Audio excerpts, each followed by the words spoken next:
Hello friends, ಇವತ್ತಿನ ಸಂಚಿಕೆಯಲ್ಲಿ ಏನಾಯಿತು ಅಂತ ನೋಡ್ಕೊಂಡು ಬರೋಣ ಬನ್ನಿ. ವಿಕ್ಕಿನ ಅರ್ಜುನ್ ಭಾರ್ಗವಿ ಭೇಟಿ ಮಾಡ್ತಾರೆ. ಹಾಯ್ ವಿಕ್ಕಿ, ಹೇಗಿದೆಯಾ ಅಂತಾನೆ ಅರ್ಜುನ್. ಇದ್ದೀನಿ, ನೀವಿಬ್ಬರು ಹೇಗಿದ್ದೀರಾ ಅಂತಾನೆ ವಿಕ್ಕಿ. ಚೆನ್ನಾಗಿದ್ದೀವಿ ನೋಡು ವಿಕ್ಕಿ, ಮೊದಲಾದರೆ ನಾವು ಫ್ಯಾಮಿಲಿ ಫ್ರೆಂಡ್ಸ್, ಆದರೆ ಇವಾಗ ನೀನು ನಮ್ಮನೆ ಅಳಿಯ. ಯಾವುದೇ ಕಾರಣಕ್ಕೂ ಇನ್ಯಾರದ್ದೋ ಮೇಲಿನ ಕೋಪಕ್ಕೋ ಮುಗ್ಧರ ಮೇಲೆ ದ್ವೇಷ ಸಾಧಿಸೋದು ಸರಿಯಲ್ಲ ವಿಕ್ಕಿ ಅಂತಾನೆ ಅರ್ಜುನ್. ಹೌದು ವಿಕ್ಕಿ, ಕಾರಣ ಏನೇ ಆಗಿರ್ಬೋದು, ಆದರೆ ನಿಮ್ಮ ತಾಯಿಯಿಂದ ಒಂದು ಮುಗ್ಧ ಜೀವ ಹೋಗಿದೆ. ಅವ್ರು ಮಾಡಿರೋ ತಪ್ಪಿಗೆ ಶಿಕ್ಷೆ ಕೊಡಿಸೋದು ನನ್ನ ಕರ್ತವ್ಯ ಆಗಿತ್ತು. ಆ ಜಾಗದಲ್ಲಿ ನಿಮ್ಮ ತಾಯಿ ಮಾತ್ರ ಅಲ್ಲ, ನನ್ನ ತಂದೆ ತಾಯಿ ಅಥವಾ ನನ್ನ ಗಂಡ ಇದ್ದಿದ್ರು ನಾನು ಅದೇ ಕೆಲಸ ಮಾಡ್ತಿದ್ದೆ ವಿಕ್ಕಿ. ದಯವಿಟ್ಟು ತಪ್ಪು ತಿಳ್ಕೊಬೇಡ ಅಂತಾಳೆ ಭಾರ್ಗವಿ. ಆಗ ವಿಕ್ಕಿಗೆ ಶಕ್ತಿ ಒಳ್ಳೆಯವನ ತರಹ ಭಾರ್ಗವಿ ಮುಂದೆ ನಾಟಕ ಮಾಡು ಅಂದಿದ್ದು ನೆನಪಾಗುತ್ತೆ. ಗೊತ್ತು ಭಾರ್ಗವಿ, ನಾನಾಗಲಿ ಮಾಮ್ ಆಗಲಿ ನಾವು ಮಾಡಿರೋ ತಪ್ಪಿಗೆ ಶಿಕ್ಷೆ ಅನುಭವಿಸಿದ್ದೀವಿ. ಅದಕ್ಕೆ ಕಾರಣ ನಾವೇ ಹೊರತು ಬೇರೆ ಯಾರೂ ಅಲ್ಲ. ನಾನು ಮಾಡಿರೋ ತಪ್ಪನ್ನು ಮಾಮ್ ಮುಚ್ಚಾಕೋಕ್ಕೆ ಹೋಗಿ ಏನೇನೋ ನಡೆದೋಯ್ತು. ಅದರಿಂದ ಇನ್ನೂ ಜಾಸ್ತಿ ತೊಂದರೆ ಆಯ್ತೇ ಹೊರತು ಏನೂ ಸರಿ ಹೋಗಲಿಲ್ಲ. ಇದನ್ನೆಲ್ಲ ನಂಬೋದಕ್ಕೆ ತುಂಬ ಕಷ್ಟ ಆಗ್ತಾ ಇರ್ಬೋದಲ್ವಾ. ನನಗೂ ಕಷ್ಟ ಆಗ್ತಿದೆ, ಆದರೂ ಪರವಾಗಿಲ್ಲ, ಪ್ರಯತ್ನ ಪಡ್ತಿದ್ದೀನಿ. ಏನು ಮಾಡೋದು, ಚಿಕ್ಕ ವಯಸ್ಸಿನಿಂದ ತುಂಬ ಮುಂಕೋಪ. ತಪ್ಪು ಸರಿ ಅನ್ನೋ ಟಾಪಿಕ್ ಗೊತ್ತಿಲ್ಲದೆ ಬೆಳೆದ್ಬಿಟ್ಟೆ. ಮನೆಯವ್ರು ಸಪೋರ್ಟ್ ಮಾಡ್ತಿದ್ರು. ನಮ್ಮಪ್ಪ ಈ ಏರಿಯಾಗೆ ರಾಜ ಇದ್ದಾಗೆ. ನಾನು ಹೇಗಿದ್ರೂ ನಡೆಯುತ್ತೆ ಅನ್ನೋ ಪೊಗರಲ್ಲಿ ಬೆಳೆದ್ಬಿಟ್ಟೆ. ಚಿಕ್ಕ ವಯಸ್ಸಲ್ಲೇ ನಮ್ಮ ಅಪ್ಪ ಅಮ್ಮನೂ ತಿದ್ದಿ ಬುದ್ಧಿ ಹೇಳಿದಿದ್ರೆ ನಾನು ನಿಮ್ಮ ಥರನೇ ಬೆಳೀತಿದ್ನೇನೋ ಅಂತಾನೆ ವಿಕ್ಕಿ. ಆಗ ಅರ್ಜುನ್ ಭಾರ್ಗವಿ ಮುಖ ನೋಡ್ತಾನೆ. ಈಚೆ ಶಕ್ತಿ ಪ್ರಸಾದ್ ಮನೆಯಲ್ಲಿ ಆಚೆ ಈಚೆ ತಿರುಗ್ತಾ ಯೋಚನೆ ಮಾಡಿ ಜೆ.ಪಿಗೆ ಕಾಲ್ ಮಾಡ್ತಾರೆ. ಹಲೋ ಶಕ್ತಿ, ಹೇಗಿದೆಯಾ ಅಂತಾರೆ ಜೆ.ಪಿ. ನಾನು ಹೇಗಿದ್ದೀನಿ ನಿನಗೆ ಗೊತ್ತಿಲ್ವಾ ಜೆ.ಪಿ ಅಂತಾರೆ ಶಕ್ತಿ. ಗೊತ್ತು ಶಕ್ತಿ, ನೀನು ಎಲ್ಲಿ ಕೋಪ ಮಾಡಿಕೊಂಡು ನನ್ನ ದೂರ ಮಾಡ್ತೀಯೋ ಅನ್ನೋ ಚಿಂತೆಲಿದ್ದೆ.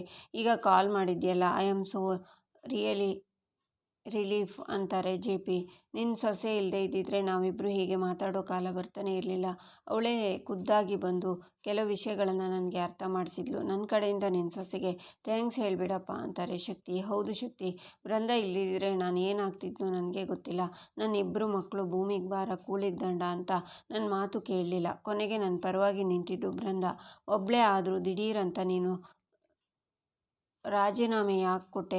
ನಿನ್ನ ತಲೆಯಲ್ಲಿ ಏನು ಓಡ್ತಿತ್ತು ಶಕ್ತಿ ಅಂತಾರೆ ಜೆ.ಪಿ. ಇತ್ತೀಚೆಗೆ ಜನರ ಬಾಯಲ್ಲಿ ನನ್ನ ಹೆಸರಿಗಿಂತ ಭಾರ್ಗವಿ ಹೆಸರು ಚಾಲ್ತಿಯಲ್ಲಿದೆ ಶಿವ. ಅದರಿಂದ ನಾನು ಪದವಿ ಬಿಡುವ ಅನಿವಾರ್ಯತೆ ಬಂತು. ನೀನು ಸ್ವಲ್ಪ ಹುಷಾರಾಗಿರು. ಮುಂದೆ ನೀನು ಕೋರ್ಟ್ ಬಿಡೋ ಅನಿವಾರ್ಯತೆ ಬರ್ಬೋದು ಅಂತಾರೆ ಶಕ್ತಿ. ಈಚೆ ವಿಕ್ಕಿ 3 ತಿಂಗಳು ಜೈಲಲ್ಲಿ ಇದ್ನಲ್ಲ, ಅದು ಹೇಗೋ ಗೊತ್ತಿಲ್ಲ. ಆ ಕತ್ಲೆ ಜಗತ್ತು ನನ್ನ ಕಣ್ಣು ತೆರೆಸ್ತು. ಫನ್ನು ಅಡ್ವೆಂಚರ್ ಅಂತ ಏನೇನೋ ಮಾಡಿ ನನ್ನ ಲೈಫ್ನ ವೇಸ್ಟ್ ಮಾಡ್ಕೊಂಡಿದ್ದೆ ಅನ್ನಿಸ್ತು. ಈಗ ನೋಡಿ ಒಂಟಿ ಪಿಶಾಚಿ ಥರ ಕೊರಗಿ ಬೇಸತ್ತು ಕೂತಿದ್ದೀನಿ ಅಂತಾನೆ. ಹಾಗಂತ ಎಲ್ಲ ಬಿಟ್ಟು ಜೀವನ ಮಾಡೋಕ್ಕಾಗುತ್ತಾ? ನೋಡು, ನಿನಗೆ ಮದುವೆ ಆಗಿದೆ, ಹೆಂಡತಿ ಇದ್ದಾಳೆ, ಅವಳು ನಿನ್ನೆ ನಂಬ್ಕೊಂಡಿದ್ದಾಳೆ ವಿಕ್ಕಿ. ಒಂದಲ್ಲ ಒಂದಿನ ನೀನು ಬಂದೇ ಬರ್ತೀಯ, ಅವಳನ್ನು ಕರ್ಕೊಂಡು ಹೋಗ್ತೀಯ ಅಂತ ಕಾಯ್ತಾ ಇದ್ದಾಳೆ ಪಾಪ.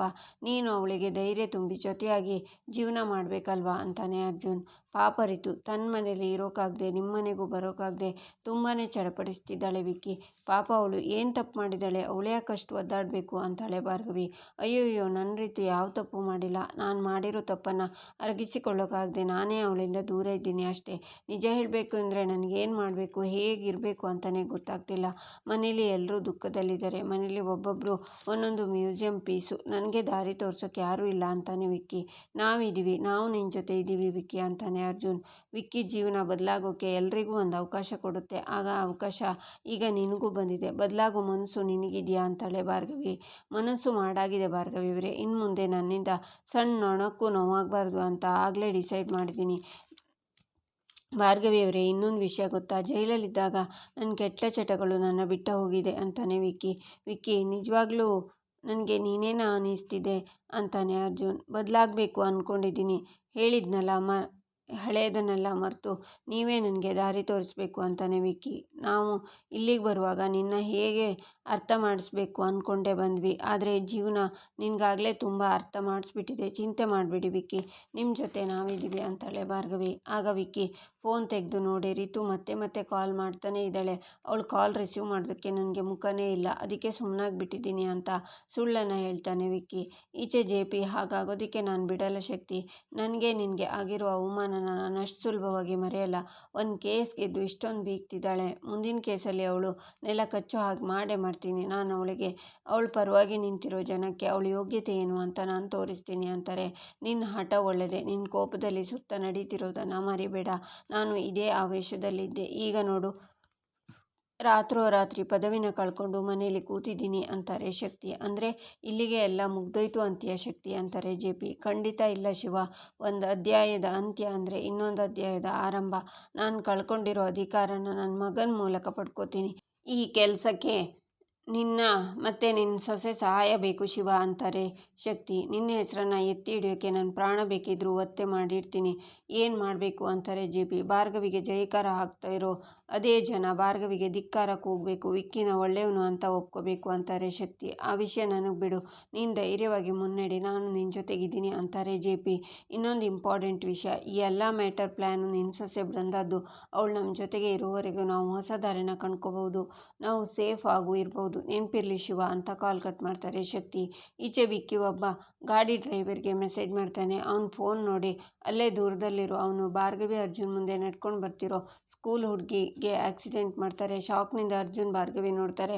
ಜನ ಎಲ್ಲ ಓಡಿ ಬರ್ತಾರೆ. ಡ್ರೈವರ್ ಅಲ್ಲಿಂದ ಎಸ್ಕೇಪ್ ಆಗ್ತಾನೆ. ವಿಕ್ಕಿ ಓಡಿ ಬಂದು ಪುಟ್ಟಿ ಪುಟ್ಟಿ ಅಂತ ಆ ಹುಡುಗಿನ ಎಬ್ಸೋಕೆ ನೋಡ್ತಾ, ಏನ್ರಿ ಕಟ್ಕರ ಥರ ನಿಂತಿದ್ದೀರಾ, ಇಷ್ಟೊಂದು ರಕ್ತ ಹೋಗ್ತಿದೆ, ಸಹಾಯ ಮಾಡೋದಲ್ವಾ ಪುಟ್ಟಿ ಅಂತ ಆಂಬುಲೆನ್ಸ್ಗೆ ಕಾಲ್ ಮಾಡ್ತಾನೆ ವಿಕ್ಕಿ. ಆಗ ಅರ್ಜುನ್ ಭಾರ್ಗವಿನೂ ಓಡಿ ಬರ್ತಾರೆ. ಪುಟ್ಟ ಎದ್ದೇಳು ಪುಟ್ಟ ಅಂತಾಳೆ ಭಾರ್ಗವಿ. ನೀರಿದ್ರೆ ಕೊಟ್ರಿ ಯಾರಾದರೂ ಅಂತಾನೆ ವಿಕ್ಕಿ. ಆಗ ಒಬ್ಬರು ಬಂದು, ನಾನು ಡಾಕ್ಟ್ರ್, ನಾನು ಚೆಕ್ ಮಾಡ್ತೀನಿ ಅಂತ ಚೆಕ್ ಮಾಡಿ, ಇನ್ನೂ ಜೀವ ಇದೆ ಸರ್, ಆಂಬುಲೆನ್ಸ್ಗೆ ಹೇಳಿದ್ದೀರಾ ಅಂತಾರೆ. ಹೇಳಿದ್ದೀನಿ, ನಾನು ಸ್ವಲ್ಪ ಹೊತ್ತಿಗೆ ಬಂದುಬಿಡುತ್ತೆ ಅಂತಾನೆ ವಿಕ್ಕಿ. ಮಗುಗೆ ತುಂಬ ಬ್ಲಡ್ ಲಾಸ್ ಆಗಿದೆ, ಇಲ್ಲೇ ಪಕ್ಕದಲ್ಲಿ ನನ್ನ ಕ್ಲಿನಿಕ್ ಇದೆ, ಆದರೆ ಮಗುವುದು ಬ್ಲಡ್ ಗ್ರೂಪ್ ಯಾವುದು ಅಂತ ಗೊತ್ತಾಗ್ತಿಲ್ವಲ್ಲ ಅಂತಾರೆ ಡಾಕ್ಟರ್. ಆಗ ವಿಕ್ಕಿ ಆ ಹುಡುಗಿ ID ಕಾರ್ಡ್ನ ನೋಡಿ A ನೆಗೆಟಿವ್ ಅಂತ ಬರ್ದಿದೆಯಲ್ಲ ಸರ್ ಅಂತಾನೆ. ಯಾರಾದರೂ ಬಂದು ದಿಢೀರಂತ ಬ್ಲಡ್ ಕೊಟ್ಟರೆ ಈ ಮಗುನ ಕಾಪಾಡ್ಬೋದು, ಇಲ್ಲೇ ಪಕ್ಕದಲ್ಲಿ ಕ್ಲಿನಿಕ್ ಇದೆ ನಂದು ಅಂತಾರೆ ಡಾಕ್ಟರ್. ಅಷ್ಟೇ ತಾನೇ, ಮಗುನ ನಾನು ಕಾಪಾಡ್ತೀನಿ, ನಂದು ಅದೇ ಬ್ಲಡ್ ಗ್ರೂಪು, ನಾನೇ ರಕ್ತ ಕೊಡ್ತೀನಿ ಅಂತಾನೆ ವಿಕ್ಕಿ ರಕ್ತ ಕೊಡೋದಕ್ಕೆ ಡ್ರಿಂಕು ಸ್ಮೋಕು ಮಾಡಿರಬಾರ್ದು ಅಂತಾನೆ ಅರ್ಜುನ್. ಅದೆಲ್ಲ ಬಿಟ್ಟು ಯಾವುದೋ ಕಾಲ ಆಯಿತು ಅರ್ಜುನ್, ಈ ಮಗುಗೆ ಬ್ಲಡ್ ಕೊಡೋಕ್ಕೆ ಆಗಿಲ್ಲ ಅಂದರೆ ಸೇಮ್ ರಕ್ತ ನನ್ನ ಮೈಯಲ್ಲಿ ಹರಿತಾ ಇದ್ದರೂ ಪ್ರಯೋಜನನೇ ಇಲ್ಲ ಅಲ್ವಾ ಅಂತಾನೆ ವಿಕ್ಕಿ. ಹಾಗಿದ್ರೆ ಮೊದಲು ಕರ್ಕೊಂಡು ಬನ್ನಿ, ಟ್ರೀಟ್ಮೆಂಟ್ ಶುರು ಮಾಡೋಣ ಅಂತಾರೆ ಡಾಕ್ಟರ್. ವಿಕ್ಕಿ ಮಗುನ ಎತ್ಕೊಂಡು ಅಲ್ಲಿಂದ ಹೋಗ್ತಾನೆ.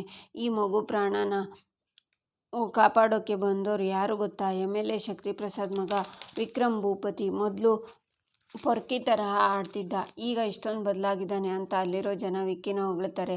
ಆಗ ಅರ್ಜುನ್ ಭಾರ್ಗವಿ, ನಾವು ನೋಡ್ತಾ ಇರೋದು ನಿಜನಾ, ನಮ್ಮ ವಿಕ್ಕಿ ಬೇರೆಯವ್ರ ಜೀವನದ ಬಗ್ಗೆ ಕಾಳಜಿ ತೋರಿಸೋಷ್ಟು ಬದಲಾಗಿದ್ದಾನ ಅಂತಾನೆ. ಅವನು ಮಾತಾಡುವಾಗ ನನಗೂ ಮೊದಲು ಡೌಟ್ ಇತ್ತು ಪಾರ್ಥ, ಆದರೆ ಈಗ ಅವನು ನೋಡ್ತಿದ್ರೆ ನಿಜವಾಗ್ಲೂ ಬದಲಾಗ್ತಿದ್ದಾನೆ ಅನ್ನಿಸ್ತಿದೆ.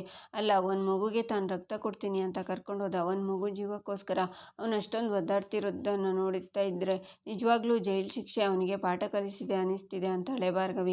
ಅದಕ್ಕಿಂತ ಹೆಚ್ಚಾಗಿ ಅವನು ಕುಡಿಯೋದನ್ನು ಬಿಟ್ಟಿದ್ದಾನೆ, ಸ್ಮೋಕ್ ಮಾಡ್ತಿಲ್ಲ, ಒಬ್ಬರಿಗೆ ರಕ್ತ ಕೊಟ್ಟು ಕಾಪಾಡುವಷ್ಟರ ಮಟ್ಟಿಗೆ ಚೇಂಜ್ ಆಗಿದ್ದಾನೆ ಅಂತಾನೆ ಅರ್ಜುನ್.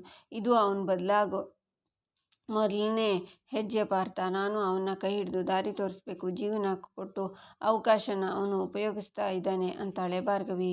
ಅವನು ಒಳ್ಳೆತನ ಅವನಿಗೆ, ರಿತುಗೆ, ನಮಗೆ, ಇಡೀ ಸಮಾಜಕ್ಕೆ ಒಳ್ಳೆಯದು ಅಂತಾನೆ ಅರ್ಜುನ್ ಅವರಿಗೆ ಏನಾದರೂ ಹೆಲ್ಪ್ ಬೇಕು ಏನೋ, ನಾನು ನೋಡ್ಕೊಂಡು ಬರ್ತೀನಿ ಅಂತ ಭಾರ್ಗವಿ ಹೊರಡ್ತಾಳೆ. ಅಕ್ಕ, ನಾವಿಲ್ಲೇ ಇರ್ತೀವಿ, ಮಗುವಿಗೆ ಏನಾಯಿತು ಅಂತ ಬಂದು ಹೇಳಿ ಅಂತಾರೆ ಅಲ್ಲಿರೋರು. ಸರಿ ಅಂತ ಭಾರ್ಗವಿ ಬರ್ತಾಳೆ. ಈಚೆ ಡಾಕ್ಟರ್ ವಿಕ್ಕಿ ಹತ್ರ, ಅದೇನು ಸರ್, ಮಗುಗೆ 6 ಇಂಚಿಗೆ ಗುದ್ದಿದ್ರಲ್ಲ, ಸ್ವಲ್ಪ ಹೆಚ್ಚು ಕಮ್ಮಿ ಆಗಿದ್ರೆ ಮಗು ಜೀವನೇ ಹೋಗಿರೋದು ಅಂತಾರೆ. ಎಲ್ಲ ಸರಿಯಾಗಿ ಪ್ಲ್ಯಾನ್ ಆಗಿತ್ತು, ನಮ್ಮ ಡ್ರೈವರ್ ಜೋಶಲ್ಲಿ ಸ್ವಲ್ಪ ಜೋರಾಗಿ ಗುದ್ಬಿಟ್ಟ, ಪ್ರಾಣ ಇದೆಯಲ್ಲ ಬಿಡು, ಅಕಸ್ಮಾತ್ ಪ್ರಾಣ ಹೋಗಿದ್ರೆ ಅವ್ರ ಮನೆಯವ್ರ ಮುಂದೆ ಹೋಗಿ ಎದೆ ಹೊಡ್ಕೊಂಡು ನಾಟಕ ಮಾಡಿ 4 ಕಾಸು ಬಿಸಾಕ್ತಿದ್ದೆ. ನಮ್ಮ ಹತ್ರ ಅದಕ್ಕೂ ಪ್ಲ್ಯಾನ್ ಇದೆ ಮರಿ, ಹೋಗಲಿ ಬಿಡು. ಸಿಂಪತಿ ಅಂತೂ ಸಿಕ್ತು, ನೀನು ಅಷ್ಟೇ ಜಾಸ್ತಿ ಡವ್ ಮಾಡೋಕೆ ಹೋಗ್ಬೇಡ, ಡಾಕ್ಟರ್ ಅಂದಮೇಲೆ ಗೊತ್ತಿರಬೇಕು, ಹುಷಾರು ಅಂತಾನೆ ವಿಕ್ಕಿ. ಆ್ಯಕ್ಟಿಂಗ್ ಬಗ್ಗೆ ನೀವೇನೂ ತಲೆ ಕೆಡಿಸ್ಕೋಬೇಡಿ ಸರ್, ನನಗೆ ಬರಬೇಕಾದ್ದು ಅಂತಾರೆ ಡಾಕ್ಟರ್. ಆಗ ಅಲ್ಲಿಗೆ ಭಾರ್ಗವಿ ಬರ್ತಾಳೆ. ಅವಳನ್ನು ನೋಡಿ, ಭಾರ್ಗವಿ ಬರ್ತಿದ್ದಾಳೆ, ಆ್ಯಕ್ಟಿಂಗ್ ಬಗ್ಗೆ ಕಾನ್ಸಂಟ್ರೇಟ್ ಮಾಡು, ದುಡ್ಡು ಎಷ್ಟು ಬೇಕಿದ್ರೂ ಕೊಡ್ತೀನಿ ಅಂತ ಡಾಕ್ಟರ್ ಕೈ ಹಿಡ್ಕೊಂಡು, ಡಾಕ್ಟರ್ ಇಷ್ಟೇ ಇದೆ ತಗೊಳ್ಳಿ, ನಿಮಗೆ ಎಷ್ಟು ಬೇಕಿದ್ರೂ ಕೊಡ್ತೀನಿ, ಮಗು ಉಳಿಬೇಕು, ಮಗು ಭವಿಷ್ಯದ ಬಗ್ಗೆ, ಪಾಪ ತಂದೆ ತಾಯಿ ಅದೆಷ್ಟು ಕನ್ಸ್ಕೊಂಡಿರ್ತಾರೆ, ಯಾರೋ ಬೇಜವಾಬ್ದಾರಿಯಿಂದ ಗಾಡಿ ಓಡಿಸಿದ್ದಕ್ಕೆ ಪಾಪ ಪುಟ್ಟ ಮಗು ನರಳೋ ಹಾಗಾಯಿತು ಅಂತಾನೆ ವಿಕ್ಕಿ. ಸರ್, ಪುಟ್ಟ ಮಗು ಆಗಿರೋದ್ರಿಂದ ಸರ್ಜರಿ ಮಾಡಬೇಕಾಗುತ್ತೆ ಅಂತಾರೆ ಡಾಕ್ಟರ್. ದುಡ್ಡು ಹೋದರೆ ಹೋಗಲಿ, ಮಗು ಜೀವ ಉಳಿಯೋಕ್ಕೆ ಏನು ಮಾಡಬೇಕು ಮಾಡಿ ಅಂತಾನೆ ವಿಕ್ಕಿ. ಭಾರ್ಗವಿ ಅವರೇ ನೀವೇನಿಲ್ಲಿ ಅಂತಾನೆ. ಏನಾದರೂ ಹೆಲ್ಪ್ ಬೇಕಾ ಅಂತ ಬಂದೆ ಅಂತಾಳೆ ಭಾರ್ಗವಿ. ಮೇಡಮ್ ವಿಕ್ಕಿ ಬ್ಲಡ್ ಕೊಟ್ಟಾಗಿದೆ, ಇನ್ನೊಂದು ಸರ್ಜರಿ ಆದರೆ ಆಯಿತು. ವಿಕ್ಕಿ ಅವರಿಂದನೇ ಮಗು ಜೀವ ಉಳಿದಿರೋದು ಅಂತಾರೆ ಡಾಕ್ಟರ್. ಇದರಲ್ಲಿ ನಂದೇನಿದೆ, ಈ ಹಿಂದೆ ನಾನು ತುಂಬ ತಪ್ಪನ್ನು ಮಾಡಿದ್ದೀನಿ, ಪಾಪ ಕಳ್ಕೊಳ್ಳೋಕೆ ಇಂಥ ಕೆಲಸ ಮಾಡ್ತಿದ್ದೀನಿ ಅಂತಾನೆ ವಿಕ್ಕಿ.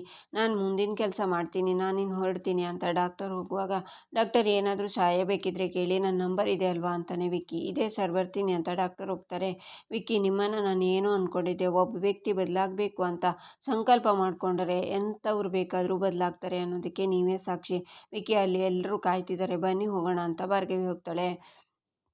ಈಚೆ ಮನೆಯಲ್ಲೇ ರವಿ ಪೇಪರ್ನಲ್ಲಿ ವಿಕ್ಕಿಗೆ ಭಾರ್ಗವಿ ಬೆಂಬಲ, ನ್ಯಾಯ ದೇವತೆಯ ಭರವಸೆ ಅನ್ನೋದನ್ನು ಓದಿ ಭಾರ್ಗವಿಗೆ ತೋರಿಸ್ತಾ, ಏನಿದು, ಹೋಗಿ ಹೋಗಿ ಆ ವಿಕ್ಕಿಗೆ ಸಪೋರ್ಟ್ ಮಾಡ್ತಿದ್ಯಾ, ನಮ್ಮ ಸಂಧ್ಯಾನ ಕೊಂದವನನ್ನು ಅವನಿಗೆ ಬೆಂಬಲಿಸ್ತಿದ್ಯಾ ಅಂತಾರೆ. ಎಲ್ರಿಗೂ ತಮ್ಮ ಜೀವನದಲ್ಲಿ ಬದಲಾಗೋಕ್ಕೆ ಒಂದು ಅವಕಾಶ ಕೊಡಬೇಕು ಅಲ್ವಾ ಅಪ್ಪ ಅಂತಾಳೆ ಭಾರ್ಗವಿ. ರಾಜಕೀಯ ಬುದ್ಧಿಯವರು ಸನ್ನಿವೇಶಕ್ಕೆ ಹೇಗೆ ಬೇಕಿದ್ರು, ಯಾವ ನಾಟಕ ಬೇಕಿದ್ರು ಆಡ್ತಾರೆ ಅಂತಾರೆ ರವಿ. ಅವಳೇ ಹಾಕ್ಕೊಟ್ಟಿರೋ ಈ ಮುಖವಾಡದ ಜೊತೆ ಇಡೀ ಜಗತ್ತನ್ನೇ ಗೆಲ್ತೀನಿ ಡ್ಯಾಡ್, ಅವಳು ಪ್ರಪಂಚನ ನಾಶ ಮಾಡೋದು ಚಿಲ್ಲರೆ ಕೆಲಸ ಡ್ಯಾಡ್ ನನಗೆ ಅಂತ ವಿಕ್ಕಿ ಡ್ಯಾಡ್ ಹತ್ರ ಹೇಳ್ತಾನೆ. ಇಲ್ಲಿಗೆ ಈ ಸಂಚಿಕೆ ಮುಕ್ತಾಯವಾಗುತ್ತೆ. ಮುಂದಿನ ಸಂಚಿಕೆಗಾಗಿ ನಮ್ಮ ಚಾನಲನ್ನು ನೋಡಿ, ಸಬ್ಸ್ಕ್ರೈಬ್ ಮಾಡಿ, ಲೈಕ್ ಮಾಡಿ, ಸಪೋರ್ಟ್ ಮಾಡೋದನ್ನು ಮರಿಬೇಡಿ.